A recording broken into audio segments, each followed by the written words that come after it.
Good morning from Lombok, everyone. It's Anifa Menon from hearthealthbrainhealth.com, encouraging healthy grieving and mindful actions.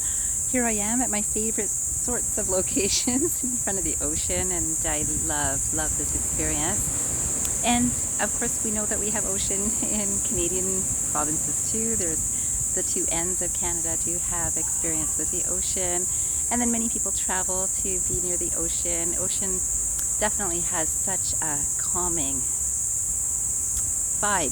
It's such a peaceful space for this mind body for sure, but for many people, and largely because we are connecting with something that's natural. And of course, anything that we connect with that is natural around us is inherently the energy that resonates with who we are.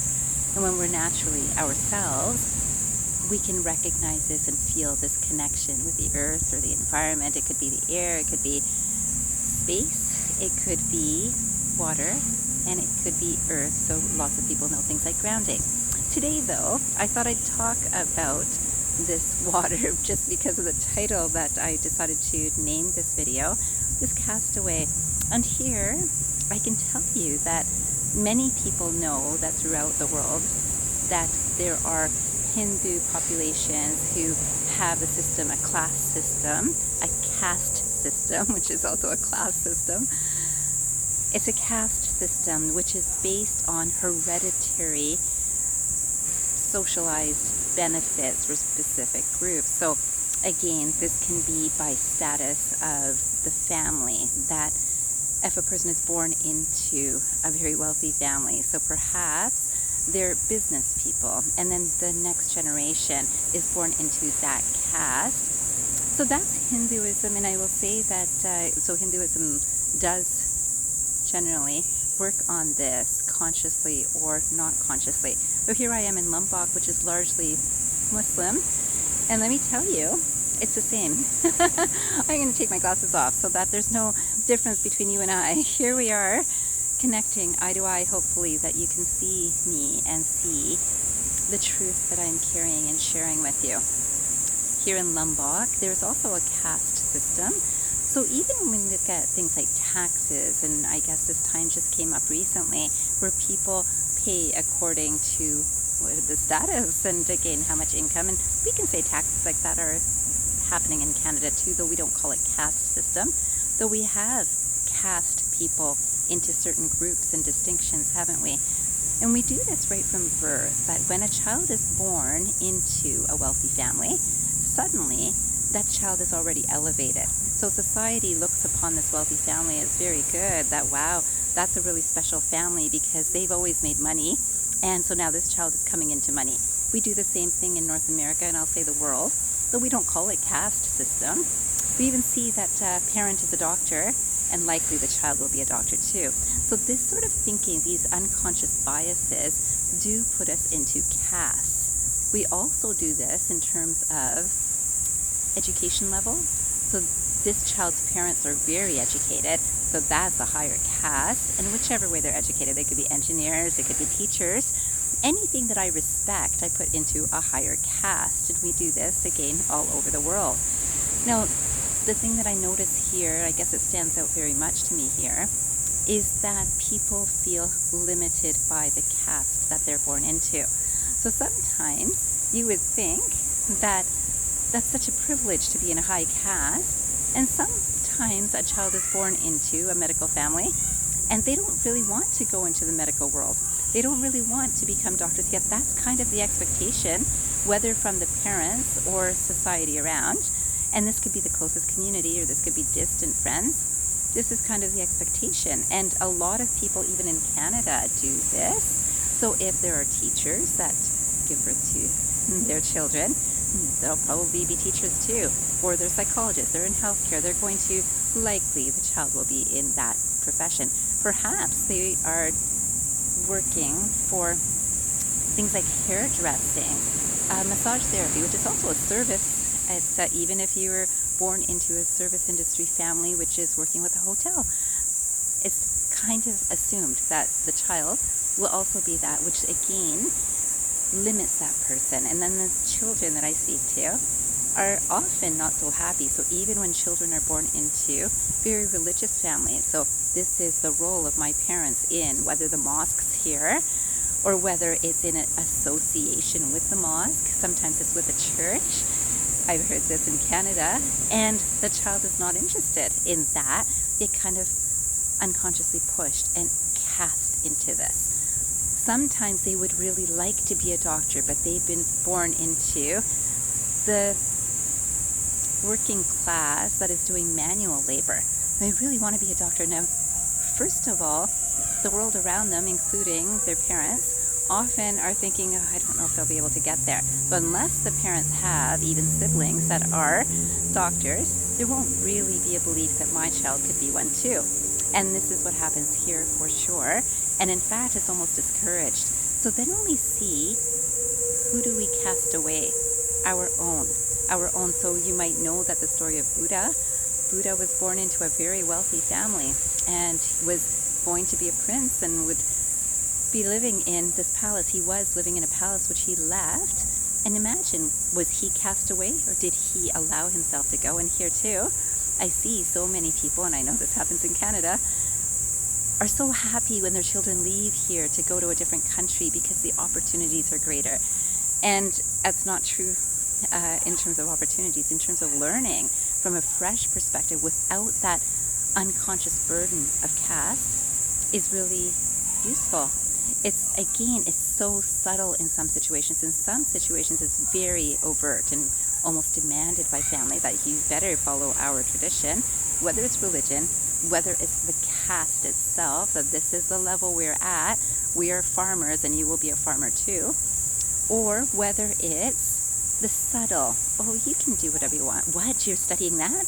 So this is interesting because even here there's a lot of open-mindedness that really want my child to do anything. But if they go outside of the country to learn it and come back, there's almost a little bit of ease for the whole family that, oh, well, because they went away, they learned this, and so I'm supporting it. So yes, I know that we are farmers, but they went to a different country and they learned from there how to be teachers or how to do IT better, anything.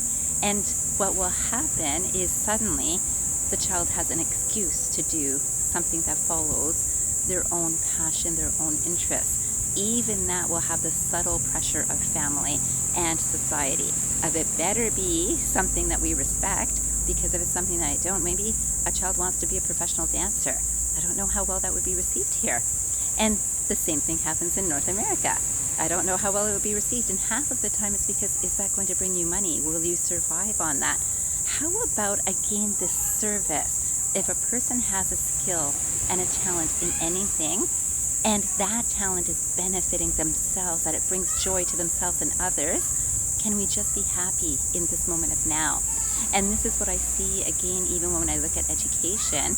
A lot of times the teachers look at the students and say, this person just can't afford the education, and they're just not learning the same. And why is it that we do not take the time and effort to understand what is the unique gift that each child, each person is carrying? And then cast away the cast away. So this unconscious title, age, class, profession, everything superficial, everything that I can put behind my name, whether it's myself or whether it's because the great name that my family created before me. When I put the pressure on myself to follow that, I am not aligned with divine purpose for me, through me. And when we can do this, and families find this not easy, because if a family is working in a particular direction, thinking in a particular way, these are the good things, these are the not so good, they've already done that. And sometimes parents agree and sometimes they do not agree. Whichever way, but these are the noble things you could do, these are the not good things that you can do. And then all that judgment, all that time of that energy. Whereas when there's just the support of, wow, you really are good at that. Wow, I can't believe how good you are in dancing. That's beautiful. Now here, they might say, okay, why don't you do traditional dancing? That's here. Why don't you go for that? And that will just be for fun. Same thing happens in Canada. Why don't you do ballet for fun? I know you like dancing. Why don't you do ballet? I will send you to these classes, parents will say. Or it could be sports. And again, background is they'll definitely come back into something that is productive. And the bottom line is, oftentimes people are thinking about how much money will this bring. And here I want to make sure that you know that there is this caste system for foreigners too. So in terms of when I am perceived by the locals, I'll call Indonesians, the caste is you are a foreigner, you are wealthy. So that is this generalized, here you are up here and we're down here. And this is so not true. So there are so many people here, locals, that are much wealthier than I am. And I do not consider myself wealthy in terms of financial success, but I definitely am wealthy in terms of spiritual success and alignment. And this aspect is what is being lost in the whole world. Am I aligned with the purpose meant to come through me, that I myself feel best about, not because of the opinions of people around me? So when people are looking at me, so I recently visited some schools, and I can tell you, each time I've gone to any school, at least one student, if not more, the way they greet me is give me money. Can you believe that? And yet here I am at this restaurant, and isn't that what I'm doing? I'm giving some money here. And it's for a service that's being provided, and I have to tell you that at this spot, it's been a beautiful service. And it's because I'm fresh and new and I'm foreign. Because maybe I'll be back, and hopefully I will be. Yet that's a gain from a person who's giving service. And when we look at this, that's parenting is a service, and there's a gain in that. Will you marry someone that's wealthy? So if you go outside of the country and marry someone who's wealthy, then bring them back here and we'll all be wealthy. This idea, this intention is stemming from very young ages in Indonesia, yet I do know this happens in North America too. I know that there's been so many people that have said to me that, okay, next time you get married, marry rich, that's all. At least you'll be certain about the money, because love comes and goes, but at least the money is there. And I find this, again, such a selfish perspective of what can I gain out of this. Even in marriage, there can be the what can I give to this. And there was a time where we thought that, and we felt that we were helping each other as couples, as families, as communities, as society, as the world.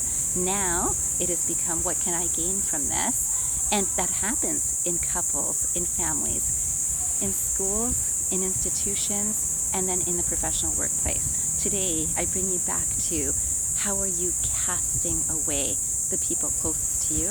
Today, I wish that you draw them back in from love, compassion, and pure understanding of who individuals are and the blessings that are brought to the world through their presence, being just as they are. I wish you a fantastic day or night, and I hope you remember, transform your mind and transform your life.